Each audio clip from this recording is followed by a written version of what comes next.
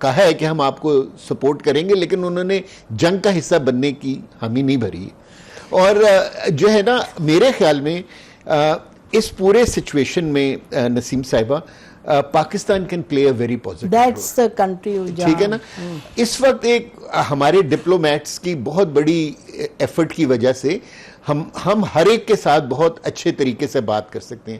We can talk to America, we can talk to Iran, we can talk to the gulf countries. اور جو پچھلے 48 hours میں ہمارے foreign minister صاحب, C D F اور جو پریزیڈنٹ آف ایران کی اگر آپ ساری سٹیٹمنٹس کو دیکھیں تو you can make a thread, you can interconnect them. اور میرے خیال میں کہ behind the scenes peace initiative start ہو چکا ہے, اور جو friends of both the parties ہیں وہ کوشش کر رہے ہیں کہ کس طرح ہم ڈی ایسکیلیشن کی طرف چلے جائیں. اور اگر میرا خیال میں کہ it should not be very difficult, کیونکہ both the parties need face saving to pull back. یہ دیکھیں نا, یہ آپ نے جو فرمایا ہے, کیا اسرائیل بھی وہ چاہتا ہے تو, اور اگر اسرائیل وہ نہیں چاہتا تو اس وقت تو امریکہ دم بنا ہوا ہے اسرائیل کی, جو کہ ڈیسیجن میکنگ سامنے آ گئی, اب تو اس میں ڈسکشن. جی وہی میں آپ سے کہہ رہا ہوں, یہ وہ مرحلہ ہے جس کو امریکہ نے اپنے لیے حل کرنا ہے. اور اب from within America also اگر آپ دیکھیں تو 75% of the American population is not favouring this. So ایک انٹرنل پریشر بھی ڈیولپ ہو رہا ہے. آئی وش اینڈ پرے کہ president Trump can take this bold decision to de-escalate the situation. The peace president. Break لیتے ہیں ناظرین, break کے بعد گفتگو کو جاری رکھتے ہیں. اسٹے ود اس.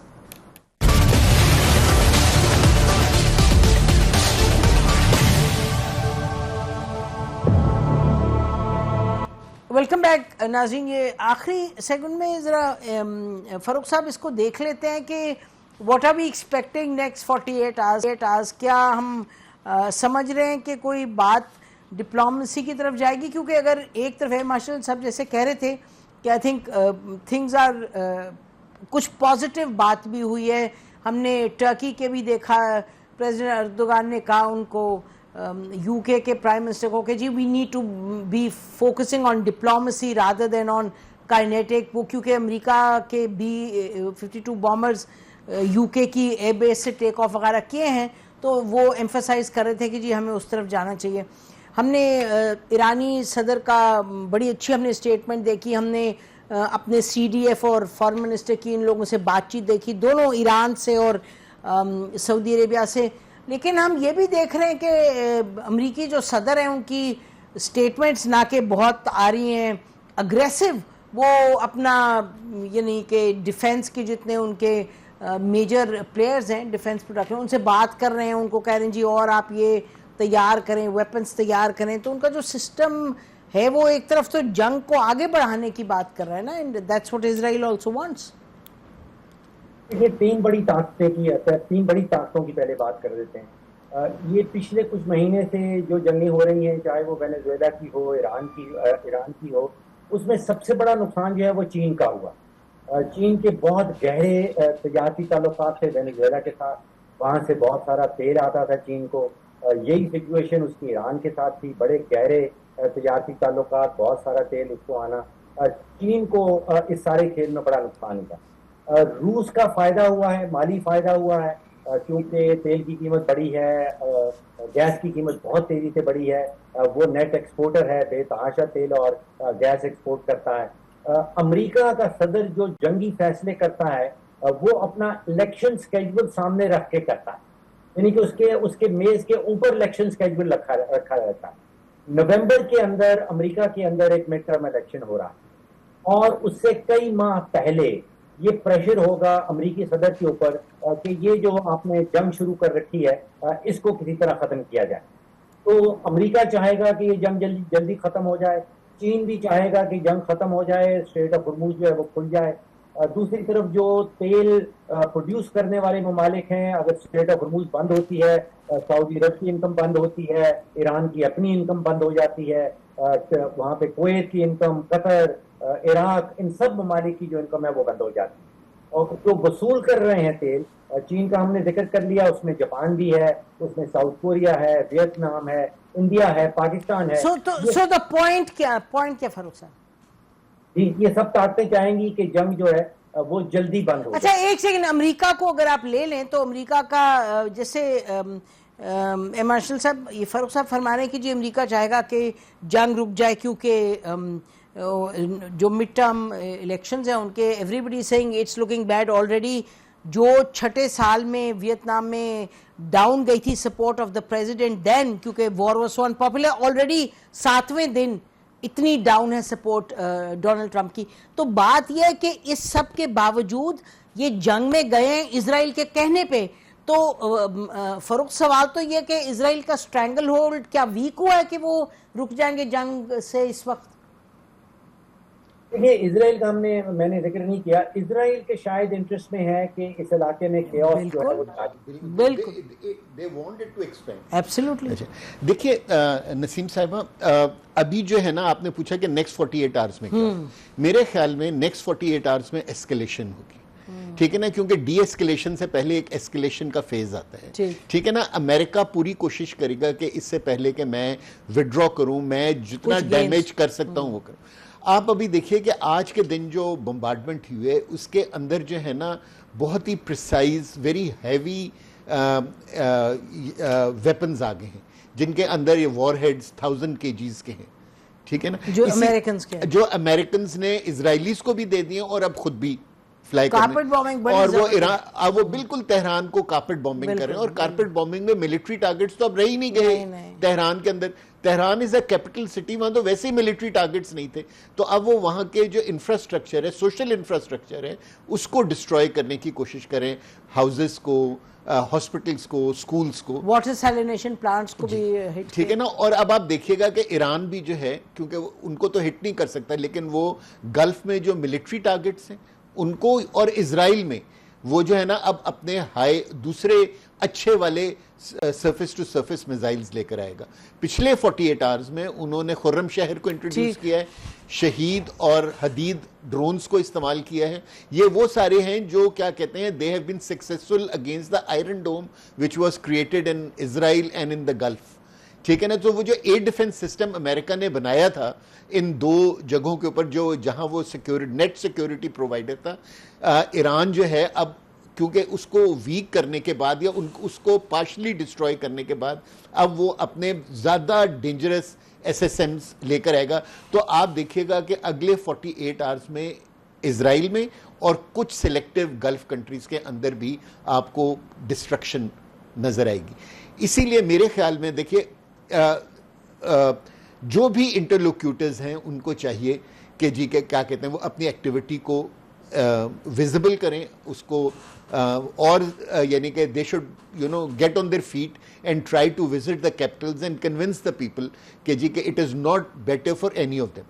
دیکھیے میں گلف کنٹریز کے لیے جس طرح فاروق صاحب نے اکنامک اسپیکٹ بتائے، ان کا بہت سارا گلف کنٹریز کا اکنامک لیوریج امریکہ کے اوپر ہے. اگر آپ کو یاد ہو جب پریزیڈنٹ ٹرمپ 1 سال پہلے آئے تھے گلف میں تو $18 بلین کے ڈیل کر کے گئے تھے، ڈیفنس ڈیل کر کے مانگ کے پیسے گئے تھے اور دو. تو اگر جو گلف کنٹریز ہیں اگر وہ امریکہ سے کہیں گے جی کہ آپ ہمیں we want piece in this region, ہم بیچ میں نہیں جانا چاہتے، ٹھیک ہے نا، تو آپ یہ دیکھے گا کہ امریکہ کے اوپر پریشر پڑے گا.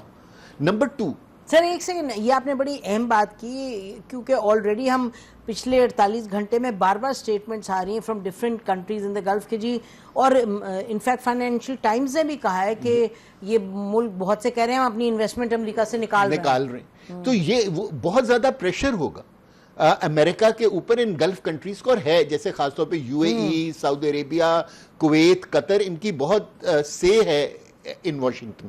تو اگر یہ امریکہ کو کوئی بات کہیں گے تو امریکہ will have to listen.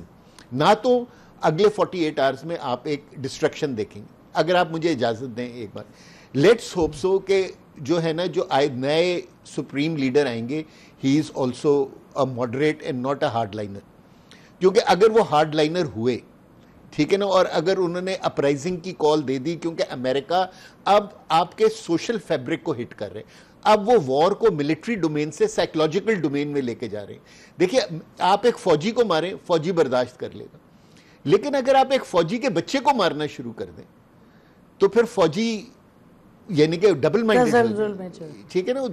So now they are wanting to go into the psychological domain کہ جی کہ وہاں جو اس وقت رجیم ہے ایران میں اس کو فوجی خود کہیں گے یار ختم کرو اس چیز کو، سرنڈر کر دو. کیلکولیشن تو یہی ہے، بٹ آپ کو لگتا ہے اٹ ول ورک؟ میں وہی آپ سے کہہ رہا ہوں، ابھی تو نہیں. Till the time the new supreme leader comes Iran has no other way but to move forward. یہ انفارچونیٹ ہے. اور اگر فرض کر لیں کہ ایک ہارڈ لائنر آگے، اور میں جو بات کہہ رہا ہوں شاید آپ کو تلخ لگے، لیکن میں کیونکہ اس علاقے میں رہ چکا ہوں تو میں آپ کو یہ بتا سکتا ہوں کہ ہر کنٹری کے اندر، and I will name them, Kuwait, Bahrain, Saudi Arabia, Yemen, Syria, Iraq and Lebanon, they have a very large number of people جو ایران کی طرف دیکھتے ہیں اپنے مسلک کی وجہ سے. اور اگر تو ہمیں تلخ کیوں لگے گا؟ میں سمجھی نہیں. اگر وہاں جو ہے کیا کہتے ہیں، لگے گا جی ذرا ایکسپلین کر دیں. میں نے کہا کہ یعنی کہ ہم جنرلی فرقہ واریت پہ بات نہیں کرتے ہیں، لیکن اگر آیت اللہ نے ان سب لوگوں کو کہہ دیا کہ امریکن اور اسرائیلی ایسیٹس کے سامنے کھڑے ہو جاؤ، تو وہاں یہ سارے علاقے جو ہیں یہ آگ کی لپیٹ میں آ جائیں گے. کیونکہ مانا کہ تو اسرائیل نے ان کو اٹیک کر کے، سر اسرائیل نے ان سب کے جو لوگ ہیں، چاہے حزب اللہ چاہے حماس، ان کو اٹیک کر کے آلریڈی تو آگ تو پھیلائی بھی ہے. وہ یہ بار بار دیکھیے، ابھی بھی ایران نے اپنے کسی پراکسی کو نہیں کہا کہ آپ یعنی کہ جنگ کو پھیلائیں، لیکن حزب اللہ نے اٹیک تو کیا ہے اسرائیل پہ، اسرائیل نے ان پہ اٹیک کیا. اگین اب وہ یہ نا کہ who was the پہلے اسرائیل تھا جس نے لیبنان کو اٹیک کیا. they retaliated again. ٹھیک، اب پروگرام کا ٹائم ختم ہو رہا ہے. فاروق، لاسٹ کوئک کوسچن، مجھے یہ بتائیں کہ کل یہ ہم دیکھ رہے تھے کہ جن لوگوں نے انویسٹ کیا ہوا ہے امریکہ میں، میں کہیں یہ خبر پڑھی تھی، تو اگر وہ انویسٹمنٹ نکالنا چاہتے ہیں وہ انویسٹمنٹ نہیں نکال سکتے، یہ پرائیویٹ انویسٹرز.